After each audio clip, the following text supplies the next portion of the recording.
Hey Prehab, welcome back. Dr. Craig Lindell here. Today we're going on a field trip to test my VO2 max with Dr. Schroeder over at USC, where Arash, Mike, and I took classes for PT school. You may be thinking, Craig, you're not an elite athlete. Why are you bothering doing VO2 max testing? The reality is, you and I should both care about our VO2 max because it's a strong predictor of our lifespan. In this video, you're going to get a behind the scenes look at the authentic process of testing your VO2 max, an interpretation of my test results, and the value of measuring VO2 max and how to improve it.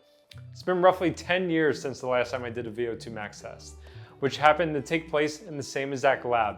The difference is, I've been doing endurance training for 5 years now, and my goal is to learn where do I currently stand and how can I better approach training for the next 5 months with more data. VO2 max testing. My Garmin says one thing. What does your Garmin say? Let's start with that.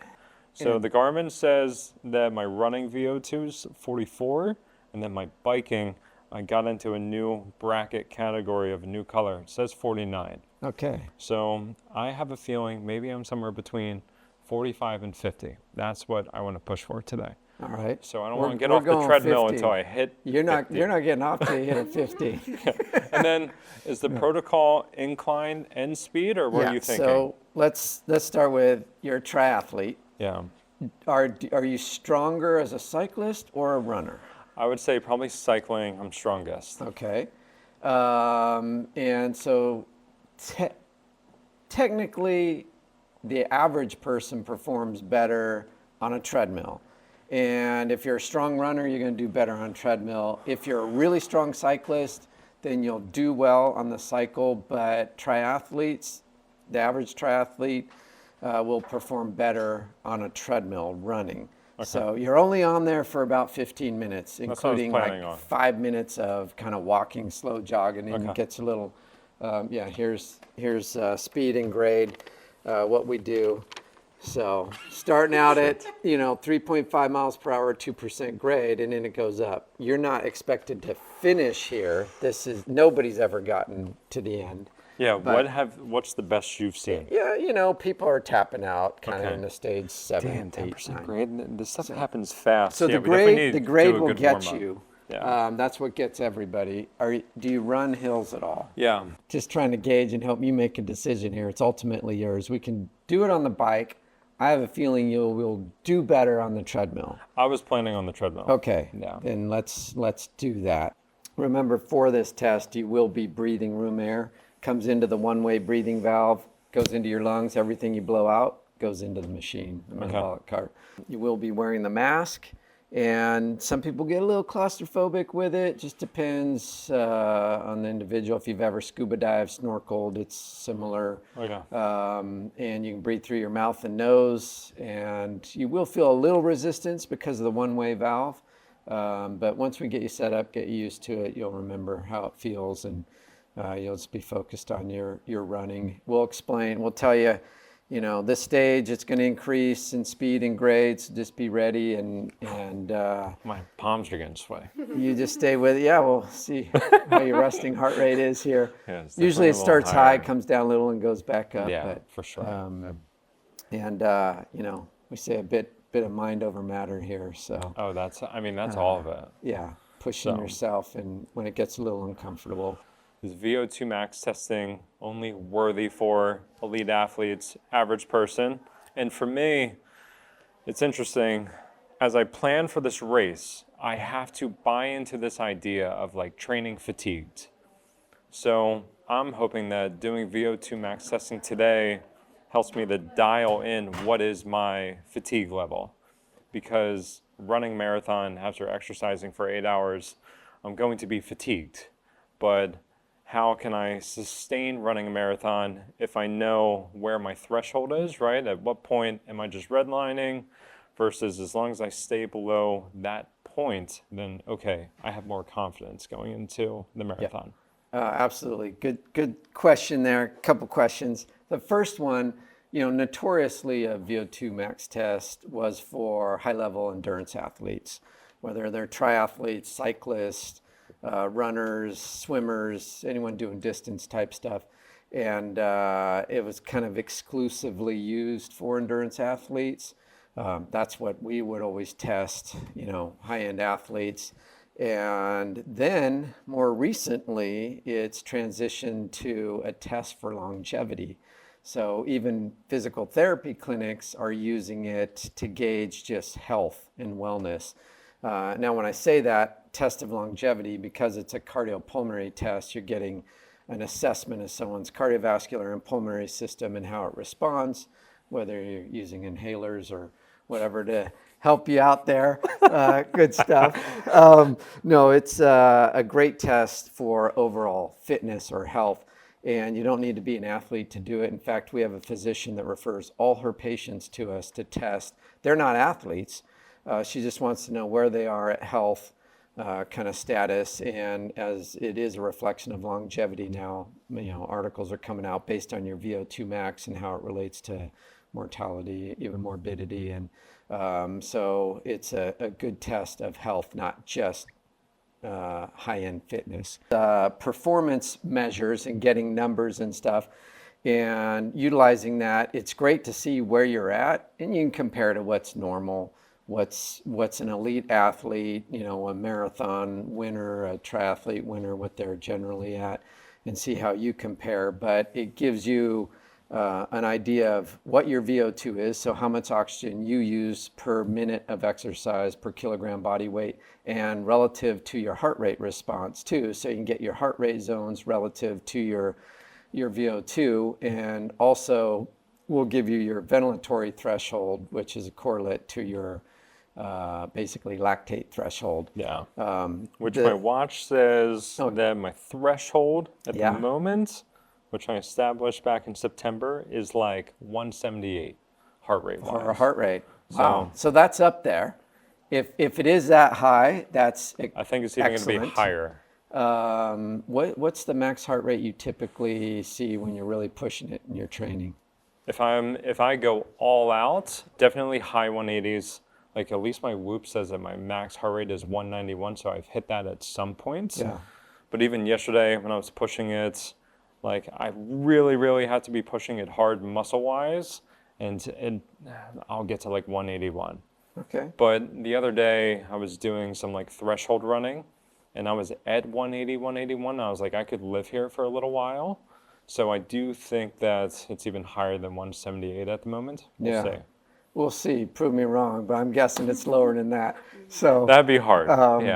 That's why getting the data here real time while you're pushing yourself, and hopefully we can get you to that max heart rate somewhere around 190 at the end when you tap out. And but the best performers, they don't only have a high VO2 max; they have a high lactate threshold relative to their VO2 max. And that's why it's important to have some training periods where you're really pushing yourself rather than just that long, slow distance stuff. And I've been training formally with a new coach for give or take like 52, 53 days. And her programming is gnarly. Yeah. Like I'm definitely in the best shape that I've ever been in. And the main difference is I'm doing like 3 bricks a week. So I'm running 4 times a week, cycling 3 times a week, swimming twice a week, and then trying to lift like 2-3 times a week. Aids? What's that? Yeah, performance enhancer. PEDs documented. All right. This is how you get iron lungs. Yeah. Iron Man, good. Iron lungs. One of us will be holding up a rating of perceived exertion. Remember that? You'll just kind of point to the area, how you feel during the test. Exact. You can just point to a general. Yeah. When you're ready to stop, you will grab on like that onto each side and straddle the treadmill. Do a little practice for us. There you go, perfect. And we'll be motivating you, but we'll give you an idea where you're at. I would say like the first number they'll let me know about is 44, and then if I don't hear anything, then oh boy, that's a problem. Yeah. All right. Snug but not hurting. All right. You're gonna be like a dog on a leash here. All right. Let's get them going. We're gonna increase speed and grade here for your first 2 minutes. A little warm up walking. All right, a little steeper, a little faster. 4 miles an hour, 4% grade. The baby hill. By the time you're done, you're going to be on the mountain. You look like a triathlete. Out of that screen. A little mind over matter. If it doesn't matter, you don't mind, doesn't matter. I always get it. You met the bottom end of your goal. You're at 46 VO2. Let's go. We want to get a 50. Good job. Nice work. Good job. Suck that oxygen. You got this. 15 seconds. Get through this stage, and then we'll see how you handle the next one. Fantastic. Educated guess, he's done. All right. Important that we get you walking again once we lower it here. You can hang on to the side rails if you want. Get walking. Good job. All right. Good work. You got some good numbers. Good effort. Well, so like you said, you felt like you had more in the tank. You could have done a little bit more. Maybe like a minute, maybe. It looked like you could do more, but Yeah. again, it doesn't mean that your VO2 would have gone higher. But Yeah. it's always something you want to see. We always tell people push themselves to the end. We'll see what Yeah. you get. There's some criteria we look at. So did you reach a true VO2 max, or did you reach a symptom limited VO2 peak? And so we look at criteria like heart rate. Did you get within 10 beats of your predicted max heart rate, which you did? Your max heart rate was 186. So you're right in there near your max for estimated max heart rate. We also look your respiratory exchange ratio, or your RER. We want to see that above 1.1 at the end of exercise. And what that is the ratio of the CO2 you produce over the O2 you consume. It just says that you're utilizing all carbohydrates at the end of the test. You're hyperventilating a bit. Past that threshold. Yeah. And you weren't quite there, so that's how I know you got more in you. Well, that's So good. you reached I like to hear 1.0, so close, Okay. but and you admitted you stopped a little early. Yeah. But the big thing is, and right around 13 minutes in, 13 minutes, 15 seconds, your VO2 is 53.0 Damn. mils Pretty per good. kg per minute. That's real, so that's great. You said your Garmin estimates between 45 and 50, depending on the mode of exercise, cycling or running. But a 53 is excellent. Average for a young male, somewhere around 40. Okay. People that are active are in the mid 40s. Those that do more training get into the 50s, and a good goal for you is going to be getting up near 60 to be on the winning side of things. But people that win marathons, you'll see them in the 70s with a VO2 and stuff. Yeah. It just means they can maintain a higher pace, faster speed throughout a race. Yeah. And you did this running. What would be interesting to see, you say you're a very strong cyclist, is to do it on a bike. A lot of people that call themselves cyclists get on the bike, and once you start advancing the stages, the watts get so high they can't keep the momentum going, even get off the saddle, and they still trouble. And so they don't tax their cardiopulmonary system. Yeah. Their legs give out before they ever reach their max. But you did an excellent job on the treadmill here, but it'd be interesting to see if you want to try a bike at some point. For sure. Yeah, I'd be down. Yeah. All right, 53. I'm happy with that. Questions. Yeah, I mean, How's that, like your max heart rate? Is that pretty typical for you, 186? I just usually don't even get up that high with training, right? Like, I feel like during my races is when I've seen my heart rate really peak, and it's high 180s, or maybe even 190, or like even doing track workouts, I'll get pretty high to like high 180s for short-term periods. So I think 191 is maybe the top limit. So yeah, that's good. Well, now, so you mentioned about your lactate threshold estimated based on your Garmin was like 178. Yeah, range? 178. So this is good news. This is higher than I thought. So based on your test, You weren't thinking it was going to be as high. I wasn't. So We can draw blood and look at lactate every minute during exercise. We didn't do that. Instead, we look at ventilatory threshold, which is kind of a surrogate based on you're expelling CO2 and relative to your ratio of O2 and ventilation. We can see where you're blowing off more CO2 is representative of when you're reaching lactate threshold. So we call it ventilatory threshold. You reached that about 72% of your VO2 max value, which was at a heart rate of 171. So based on your performance today, you can assume your lactate threshold is right around 171 heart rate. Not quite 178, but know if you start sustaining a heart rate during a workout above 171, you might start feeling fatigued, as opposed to if you're just under 171, you could probably feel like you can go for an indefinite period of time, or at least push pretty hard there. And what's interesting, based off of the last 2 races that I've done, when I started working with this new coach, it was like, okay, your heart rate is too high while cycling, so we need to get your heart rate lower while you're on the bike, because then you're just already pinned at a red line during the run. So like the last 2 half Ironmans that I've done, the run, I just literally feel like my heart and lungs are just so taxed from how hard I pushed with cycling. So what I'm trying to do now with the training and why I'm doing so many bricks is to just like get my heart rate lower while cycling, and also keeping my heart rate lower while running, and just getting more efficient so that I don't feel like I'm just pinned and dead by the end of the race. Well, I mean, that's excellent advice and strategy to make sure you can sustain the whole race, because it sounds like the run's a little more of a struggle for you.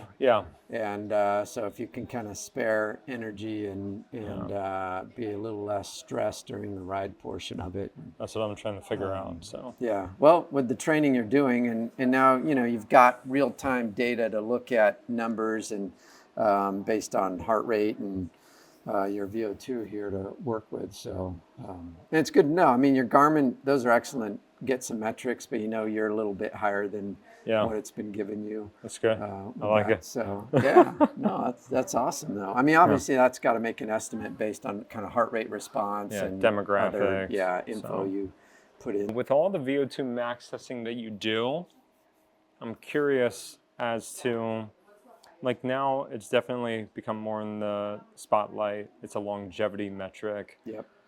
For the average person that comes in and they do VO2 max testing, they get a score and they're like, okay, what do I do to improve this? Like, what's the simplest and basic advice that you give the people? We work with a lot of individuals that aren't necessarily even recreational athletes. They're sedentary individuals. They'll come in, we do a VO2 on them, and it's 29. And we're like, okay, a goal would be to get this up to mid-30s. How do you do that? Let's start with a walking program. Literally, just get out, start walking, and we'll see improvements in their VO2. Now, it's not over 2 weeks. It takes several months to really build up the ability to increase oxygen. You have both cardiovascular, so central adaptations, and peripheral adaptations in the muscle that help you use oxygen. But starting a walking program, we have people walk hills. That really helps too. And then eventually they may decide, well, I like swimming better, and doing some swimming. What a lot of people don't think about, high intensity interval training actually improves VO2 quite well. So some people say, hey, I don't like to run, I don't like to bike, but I like to do short bursts of exercise. And we tell them you can improve VO2 doing that as well. And there's good data to support high-level bursts of exercise can improve VO2, it can improve lactate threshold. So even the average person, it's important, because when your VO2 gets under 30, you've got some issues with your cardiopulmonary system. You're not efficient. Your heart's going to be working harder just to maintain basic vital functions, and blood pressure's probably up. So, a little bit of exercise can make big differences. And we tell them you won't necessarily see that physically. It's not like a weight loss program, but you're going to have these changes. They're really important for health. And that's why it's become a test of longevity, because your score relates to mortality and morbidity. And so a lot more nowadays physicians are recommending it. Even physical therapists are starting to include it in their clinics as a measure of health. Yeah. And so, yeah. And then you mentioned there's central changes, there's peripheral changes. Have you seen it where an athlete, or you get baseline measuring on people and then say that they get hurt or say that they get it and they're in pain? I imagine that's got to be influencing VO2 max just because of some of those peripheral changes at the muscle. Say that someone tears their ACL or someone really gets injured or post-op, like that's clearly going to have an impact on VO2 max. Yeah, and it does. Again, it's not a fast change. I mean, you'll lose, like if, okay, you had a VO2 max of 53. Now let's say you're injured and you're going to be on the couch for 3 weeks. Literally, you become more sedentary. That you're going to have a 10 to 15% decline just in those 3 weeks in your VO2. And again, that's your efficiency to use oxygen. It can come back a little bit faster if you started exercising and training again. But that's where, you know, we see, especially in older adults, if a VO2 is under 20, it's scary because their function is very limited. And even if it gets into the teens, then, you know, sometimes death is imminent. It's a marker at that point that this person is not going to survive. So keeping that value up is important, but injuries can set you back. I mean, for sure, I came in right and like arousal levels high. I can feel adrenaline pumping. And then towards the end of the race, I'm like, all right, it's starting to get really dry. Yeah. And I was starting to get that like reminder of how I felt at the end of my second half Ironman because it was so hot, it was so dry, and I'm like, oh, you just feel like you're sucking the driest oxygen. And I'm like, all right, I'm glad I hit that inhaler because I know I'm gonna feel my lungs. And that's when I was like, okay, I still gotta work out tonight. You know what? I'm gonna get to 14 minutes and then that's it for today. So. And that's great. Have a goal and then you do it again and you're like, oh, I'm gonna try and beat that next time. And again, the VO2 might have gone up, might not have. We don't know. And I mean, I'll take it. Yeah. I was happy I to mean, just that's even hit excellent. 53. So great job, and you know, you can rub it in the faces of your colleagues and see, get them over here. That I would actually win a challenge, I think, Yeah. against Mike and Arash. I Send- lose all send the Sark challenges. over. He's all muscle. See if he can run. Yeah. Well, cool, man. All right. Thank you so much. Good work. Yeah. Thanks for All making right. it happen. Excellent. Cool. That was a fun experience. I was happy to be north of 50, and my legs and my body felt strong, even during a heavy training cycle. It was also really valuable to learn where my current threshold heart rate stands, and here's why. At Prehab, we spend a lot of time talking about how to get out of pain and prevent injury with exercises and education. Two metrics that are well supported that contribute to the risk of injury are previous injury and fatigue. Training for a full Ironman requires this healthy perspective of training while fatigued, but also not overdoing it.